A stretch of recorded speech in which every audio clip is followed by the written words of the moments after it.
Yadaveeyam, literally Ram and Krishna, is said to have been composed by Venkatadhwari, a 17th century poet from Kanchipuram in South India.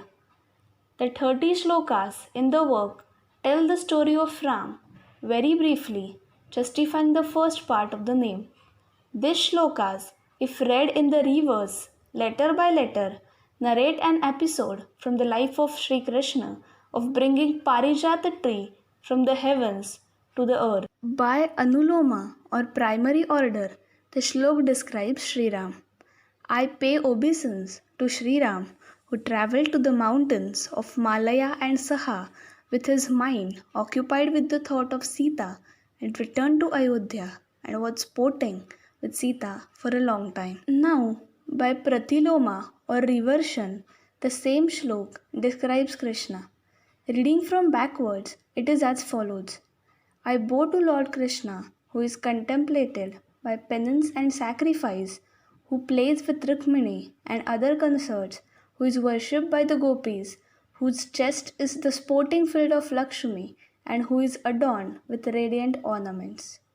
In primary order, there was a city called Ayodhya on earth, which was shining with Brahmins who were well versed in Vedas and with merchants, and was the place of abode of Dashrath, the son of Aja, and it was always attended by the Devas who assembled there to partake the offerings of the sacrifices, and it was the first and foremost of all the cities on the earth. Now, by reversion, the city of Dwarka, which was famous on earth as the noteworthy of the cities, abundant in horses and elephants, the ground of scholars who contest in debates, the place of residence of Sri Krishna, the Lord of Radha, and the seat of learning for spiritual knowledge, was situated in the midst of ocean. Meaning, in primary order, the city of Ayodhya, abounding in mansions, the abodes of riches and splendor of people whose desires are fulfilled, is the land of deep wells and the cooling of sarara birds and of red-colored earth or red gold. The houses of Dwarka are having raised platforms for doing rituals and hence full of Brahmins. The lotuses blossoming there are large. The city has mansions without blemishes, and it shines with mango trees on the top of which the sun was visible. The city of Ayodhya was pervaded by the lustre of Ram, equal to the sun, capable of destroying all sins, was never without festivals, was a source of infinite joy. Sri Krishna, who was the son of the Yadavas, providing light to all, the noblest, generous, and the lord of the cows, and the abode of limitless power and prosperity, protected well the city of Dwarka. The sage Vishwamitra, who desired the pleasure of performing the yajna comfortably and afraid of the destructive elements, obtained Ram, who was calm, growing with glory. Sage Narada, glorious with luster, who was the leader among Brahmins, who instilled courage in the warriors and well versed in music, approached Krishna, who was cool, fearless, growing in fame for the welfare of the world, singing.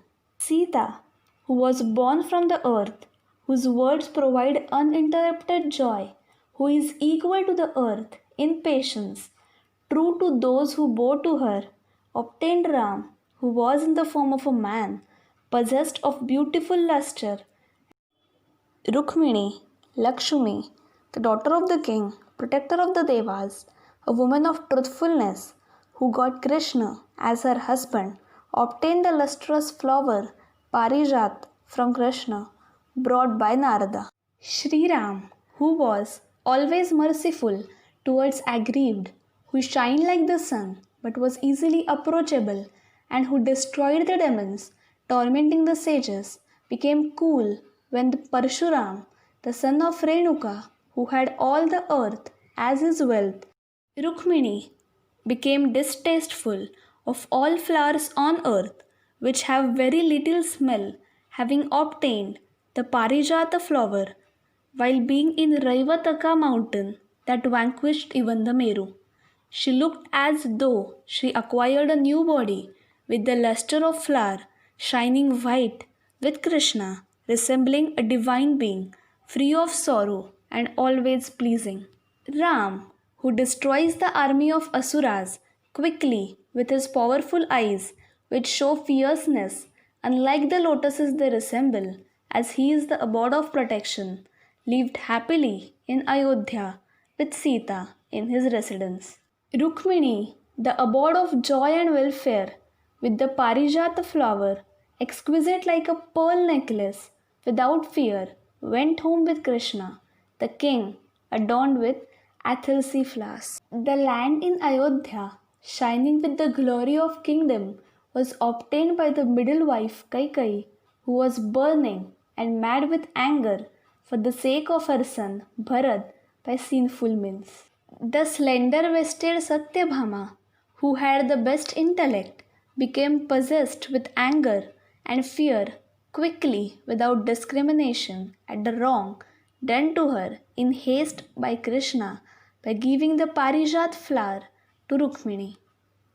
Kaikai lost all pleasures, grown pale, became like a creeper, and gave up serving the king, being upset about the Abhishek of Ram and caused the exile of Ram to the forest.